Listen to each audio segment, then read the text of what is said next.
everyone, it's me Eunice Gaur and today I'm going to explain chapter 2 Atmosphere of Geography question answers. So before starting the video, if you have not subscribed to me yet then please subscribe for more study material. So now let's get started. So question number 3, that is give reasons. A part is all changes in weather conditions occur in the troposphere. कि troposphere में ही weather conditions changes क्यों होते हैं?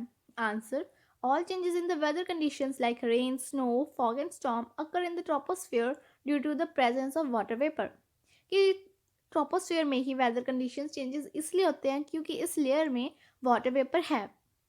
B part, troposphere protects earth from extremes of temperature कि troposphere extreme of temperature मतलब इतने increase temperature से अर्थ को कैसे बचाता है?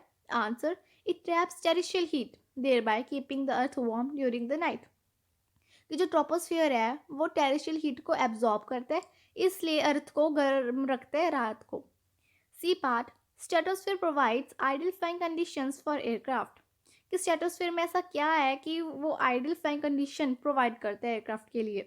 सो reason is stratosphere provides ideal flying conditions for aircraft because absence of water vapour makes this layer free from weather disturbances. कि stratosphere इसलिए आइडल फ्लाइंग कंडीशन प्रोवाइड करते हैं एयरक्राफ्ट को क्योंकि इसमें वाटर वेपर नहीं है. Due to that weather condition change नहीं होते, कोई भी वेदर चेंज नहीं होता. D part is meteors slow down and burn up when they enter the mesosphere कि मेटियोर्स स्लो डाउन हो जाते हैं और बर्न अप हो जाते हैं जब वो मेसोस्फेयर में एंटर करते हैं. सो इसका रीज़न क्या? So answer, meteors slow down and burn up due to friction and frictional heat when they enter the mesosphere.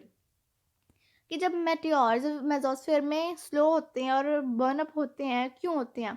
Friction और फ्रिक्शनल हीट की वजह से ये बर्न अप हो जाते हैं.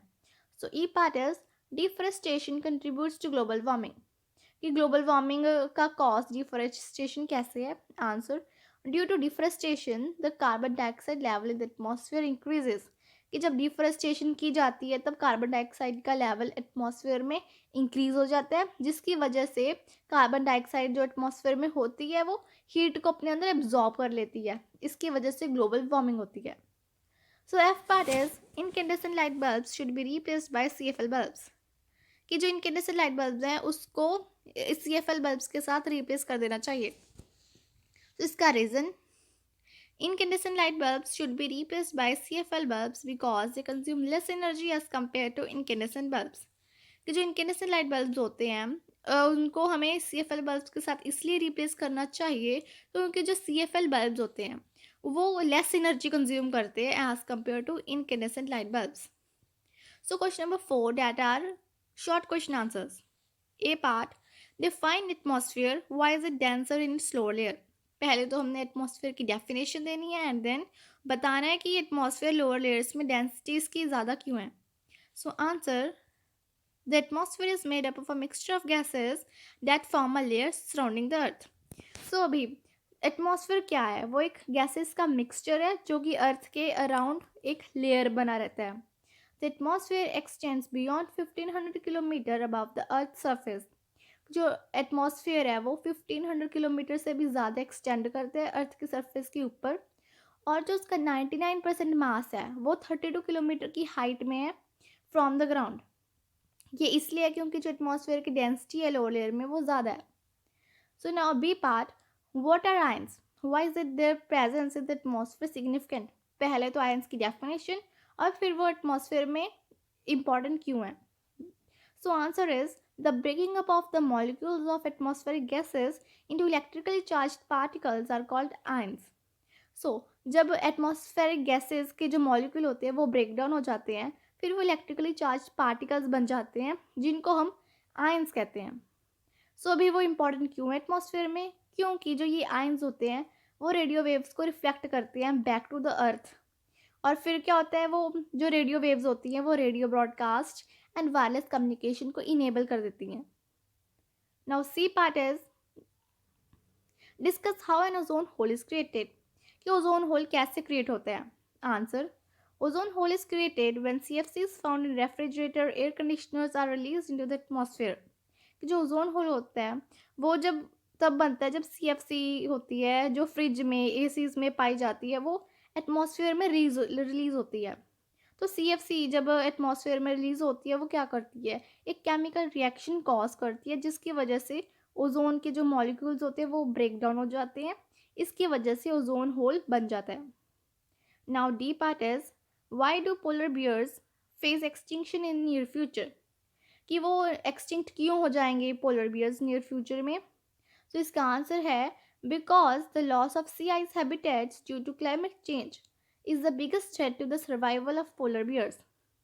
सो पोलर बियर्स का जो आइस हैबिटेट है वो उनका लॉस हो जा रहा है, मतलब जो उनकी आइस सी आइस हैबिटेट है वो मेल्ट होता जा रहा है, जिसकी वजह से वो उनका बिगेस्ट थ्रेट बनता जा रहा है कि वो पोलर बियर नियर फ्यूचर में उनका जो सर्वाइवल है वो डेंजर में है इसकी वजह से. So now five, question number 5 that is long question answers. A part, discuss the composition of the atmosphere. So its answer, nitrogen is the most abundant gas in the atmosphere, कि जो nitrogen है वो atmosphere में सबसे ज़्यादा है. It comprises about 78% of total volume of the atmosphere. इसकी जो वॉल्यूम है वो 78% है. Oxygen forms 21% of the atmosphere, oxygen 21% atmosphere में, और जो बाकी का 1% है वो वेरियस गैसेस से मिला हुआ है जैसे carbon dioxide, hydrogen, helium etcetera. और जो इसकी लोअर लेयर्स एटमॉस्फेयर की उनमें वाटर वेपर है और सस्पेंडेड सॉलिड पार्टिकल्स भी हैं जैसे डस्ट, सॉल्ट एंड पॉलन. तो ये थी एटमॉस्फेयर की कॉम्पोजिशन के बारे में. Now B part is, discuss the importance and significance of the 3 R's in bringing about sustainable development. So अभी हमने 3 R's की जो पॉलिसी है उसके बारे में डिस्कस करना है, उसकी इम्पॉर्टेंस और उनकी सिग्निफिकेंस. नाउ आंसर इज, इसमें 4 पॉइंट्स है. First is, by following the 3 R's, reduce, recycle and reuse strategy, we can use natural resources for our growth as well as save them for the need of the future generation. So जब हम 3 R's की policy को हम follow करेंगे जो कि है reduce, recycle and reuse, इस स्ट्रैटेजी को फॉलो करते हुए हम अपनी जो नेचुरल रिसोर्सेज हैं उनको हम सेव करेंगे अपने लिए, अपनी ग्रोथ के लिए, एज वेल एज अपनी जो फ्यूचर जनरेशन की नीड के लिए. So we must reduce the use of natural resources, जो हमारे नेचुरल रिसोर्सेज हैं उसको हमें, उनका जो यूज़ है हमें रिड्यूस करना चाहिए, कम से कम करना चाहिए, so that they do not get depleted, ताकि वो ख़त्म ना हो सके. Third is, we must reduce resources instead of throwing them away after each use. So हमें रीयूज़ करना चाहिए अपनी रिसोर्सेज को instead of throwing them away after each use, कि हर यूज़ के बाद उनको फेंकना नहीं चाहिए बल्कि हमें उनको रीयूज़ करना चाहिए. फोर्थ, वी मस्ट रिसाइकल और convert waste materials into new products. So last point है कि हमें उसको नेचुरल रिसोर्सेज को रिसाइकल करना चाहिए और कन्वर्ट वेस्ट मटेरियल्स, कि हम जो हमारे जो वेस्ट मटेरियल्स हैं उनको न्यू प्रोडक्ट्स के अंदर रिसाइकल कर देना चाहिए. सो ये थे 3 R's की policy. Now C part is, what are the special features of an eco city और green city, give 2 examples. Now special features देने हैं हमने इको सिटी या ग्रीन सिटी के, और विद 2 एग्जांपल्स. नाउ इसमें 2 पॉइंट्स है. First is, these cities are urban areas around the world striving to lessen the environmental impacts of urbanization by reducing waste.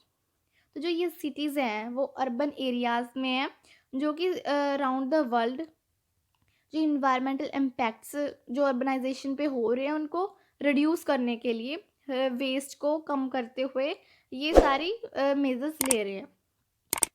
I conclude कि ये जो waste को reduce करके ये इन्वायरमेंटल इम्पैक्ट्स को कम कर रहे हैं, पोल्यूशन कम कर रहे हैं.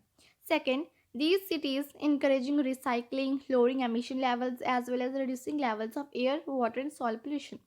कि जो ये सिटीज़ है वो रिसाइकलिंग को एनकरेज करते हैं और ये एमिशन लेवल्स को भी लोअर करते हैं. सेकेंडली, ये वो air, water and soil pollution के जो लेवल्स हैं उनको भी रिड्यूस करते हैं. सो दैट्स हाउ कि वो इन्वायरमेंटल इम्पैक्ट्स को ये रिड्यूस करते जा रहे हैं ये cities. Now D part is, why are renewable sources of energy preferred over fossil fuels? Give 2 examples of renewable sources of energy. So renewable resources को हमें क्यों यूज़ करना चाहिए और वो क्यों प्रेफर्ड है फॉसिल फ्यूल्स के ऊपर, और हमने एग्जांपल्स भी देने हैं. सो renewable sources of energy such as wind, sun, water and tides, because they are not only cheap and abundant but are also non-polluting. सो इसके दो आंसर्स बनेंगे। First is renewable sources of energy, जैसे wind, sun, water and tides, हमें इनको use करना चाहिए, क्योंकि ये सिर्फ सस्ते और क्वांटिटी में ज़्यादा ही नहीं बल्कि ये नॉन पोल्यूटिंग भी है, कि ये पोल्यूशन फ्री भी है। सो इसलिए हमें ये यूज़ करने चाहिए, ये फॉसिल फ्यूल्स से ज़्यादा बेटर हैं। So these were the question answers. I hope you understood it, and now don't forget to like, share and subscribe to Unice Knowledge Hub. Thank you.